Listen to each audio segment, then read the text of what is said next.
O quê? Como? Não sabia. Pode repetir? Não sei dizer. Ouvi dizer que não. Tem certeza? Mas por quê? Quem disse? Passou na TV? Quando? Isso é verdade? Desinformação. Falta de informação, de conhecimento, ignorância. Fomos às ruas em um dia histórico para o nosso país e conversamos com algumas pessoas sobre o cenário atual do Brasil.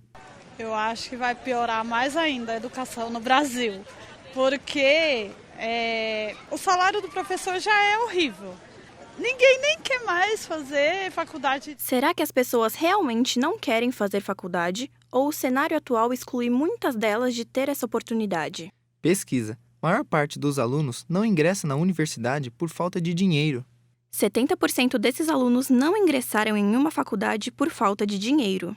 Eu acredito que a expansão da universidade pública que aconteceu nos anos anteriores e também das políticas públicas que propiciaram a entrada de jovens carentes da periferia com menos recursos na universidade privada, como ProUni, FIES, demonstram um grande interesse da juventude em estudar, em se formar, em ser cada vez mais qualificado. O que acontece, ao meu ver, é que o país não tem ajudado a juventude a poder se formar, a poder continuar estudando. Mas discordo completamente que haja desinteresse da juventude nos estudos. E antes mesmo de chegar no ambiente da faculdade, muitas pessoas sequer conseguem finalizar o ensino médio, por motivos diversos, como Acesso limitado, faltam escolas e vagas próximas à residência do jovem. déficit de aprendizagem, Todo ano, mais de 1 milhão de jovens repetem de série. qualidade da educação. Os serviços educacionais são de baixa qualidade. O jovem não verá nenhum sentido em investir seu tempo com educação. O Programa Internacional de Avaliação de Alunos, que é realizado a cada 3 anos, identificou que o nosso país está entre os 10 últimos do ranking em educação, se destacando principalmente na 59ª posição em leitura.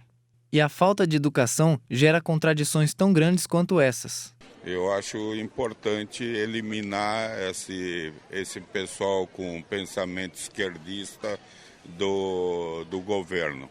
Eu não quero que o meu país, um país que eu amo, que tem toda a riqueza que tem o Brasil, se transformar numa Venezuela. Tá? Eu acho que vocês, jovens, têm que começar a entender isso. Tá?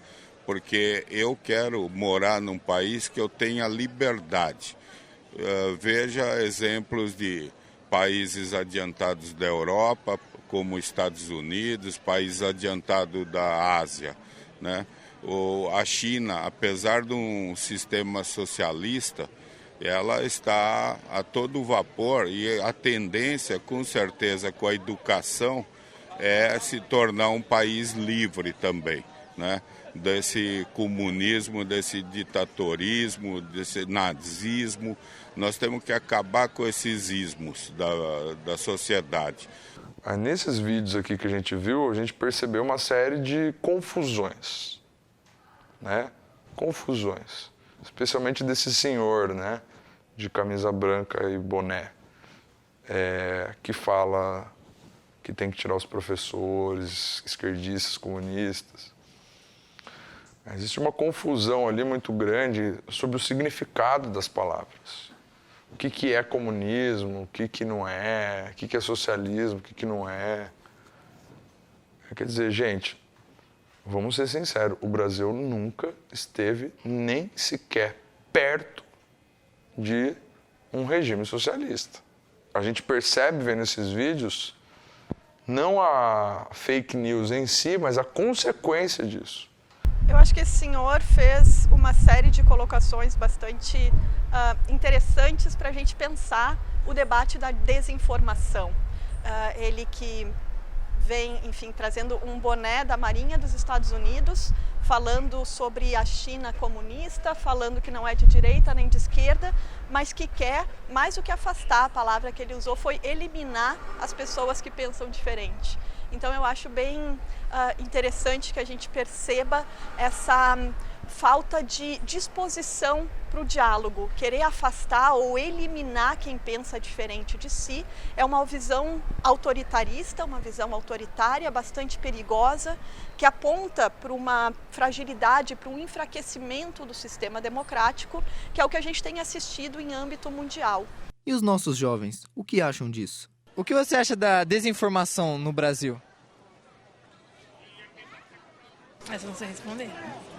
Eu acho que esses jovens, na verdade, refletem um pouco essa sociedade que a gente vive hoje da desinformação. Eu acredito que não são jovens desinteressados por si só, mas que veem essa política polarizada, uma política em que há uma visão maniqueísta do bem e do mal, uma visão em que tu precisa eliminar, como disse o nosso entrevistado anterior, aqueles que pensam diferente. Isso que afasta os jovens do interesse político mais geral. Então, há muita gente vivendo nas suas próprias bolhas, pensando só na balada ou nos crushes, mas acredito que uma política de informação mais qualificada, uma política democrática mais participativa, são mecanismos que podem aproximar a juventude não só dos meios de informação, mas também dessa atuação política mais determinante, que vão trazê-los para os debates públicos, que vão trazê-los para as manifestações, porque quando chega na sua vida, quando impacta o seu cotidiano, aquele jovem vai querer também interferir, vai também querer se manifestar, falar contra ou a favor as políticas ou as questões que estão interferindo na sua vida. Durante toda a história do nosso país, os jovens lutaram pelos seus direitos e, a partir dessa luta, tiveram conquistas notáveis. Em plena Segunda Guerra Mundial, estudantes brasileiros pressionaram o presidente Getúlio Vargas a se opor aos regimes autoritários nazifascistas. A campanha O Petróleo é Nosso, da União Nacional dos Estudantes, a UNE, queria garantir que empresas estrangeiras não tivessem permissão para explorar o petróleo brasileiro. Dessa campanha surgiu a Petrobras. Em 1961, ocorreu uma forte mobilização estudantil. Porém, após a posse, Jango se tornou o primeiro presidente a visitar a sede da UNE. E em 1984, após sofrer várias represálias durante a ditadura militar, o movimento Diretas Já voltou às ruas para lutar pela democracia. Um dos movimentos políticos mais famosos do Brasil, os Caras Pintadas, foram estudantes responsáveis pela campanha Fora Collor, que conseguiu derrubar o presidente da República. O movimento estudantil tem conseguido diversas conquistas para a educação e em 2003 conseguiu o fim do Provão, exame que era aplicado aos estudantes do ensino superior, e no ano seguinte, após diversas manifestações, conseguiram a criação do ProUni, programa do governo federal que garante bolsas em universidades particulares para estudantes de baixa renda. E além disso, em 2010, os estudantes conseguiram a aprovação da PEC da Juventude no Congresso Nacional, para a elaboração de políticas voltadas exclusivamente para os jovens. No ano de 2014, o movimento estudantil conseguiu a aprovação do Plano Nacional de Educação, que garante 10% do PIB para o setor, e além disso, 75% dos royalties do petróleo e 50% do Fundo Social do Pré-Sal agora devem ser destinados à educação. E em dezembro de 2015, estudantes de São Paulo conseguiram adiar a reorganização escolar proposta pelo governador Geraldo Alckmin. Em protestos, alunos ocuparam as escolas e organizaram manifestações nas ruas. Algumas escolas, inclusive, continuaram ocupadas até que o governador suspendesse totalmente o projeto. Não é que nós sejamos desinformados, nós somos cuidadosamente mal informados. É isso que acontece com a gente. E do jeito que a gente vê, e do jeito que a política se mostra na mídia, quem é que vai gostar do assunto política? Quem é que vai gostar do assunto desenvolvimento social, se a gente não vê? Quem é que vai gostar de vários assuntos, se tudo que a gente vê é propaganda enganosa na TV? Então é isso. Então, muitas vezes um professor ou mesmo um programa político-pedagógico, ele tem dificuldade de passar o essencial para um cidadão, que é aprender não só a ler a informação, mas perceber se essa informação ela é verdadeira ou falsa, a filtrar, né? Fazer a filtragem. Então, o sistema educacional ele é bastante eficaz do ponto de vista da alfabetização das pessoas, mas a alfabetização digital ela é um problema. Então, a desinformação que a gente usa hoje como, inclusive, esse termo que se refere à manipulação da informação, a desinformação é, na verdade, o uso da informação em prol de interesses outros, ou como as fake news, como já se chamou.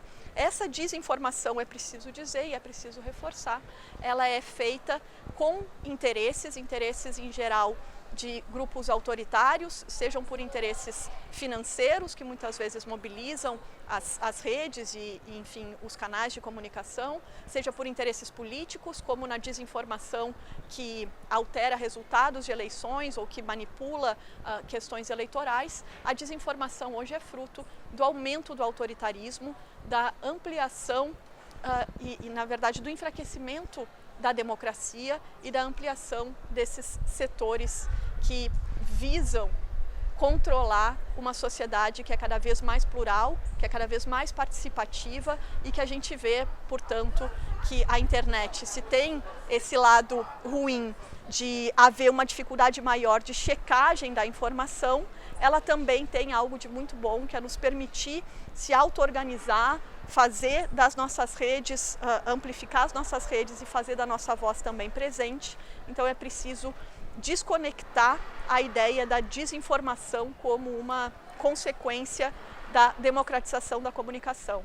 Então a internet é positiva, a desinformação é fruto da manipulação da informação por grupos autoritários, autoritarismo que de 2016 para cá tem crescido no mundo, algo que deve nos preocupar em todos os sentidos e que também tem tido esse reflexo bastante perigoso na comunicação.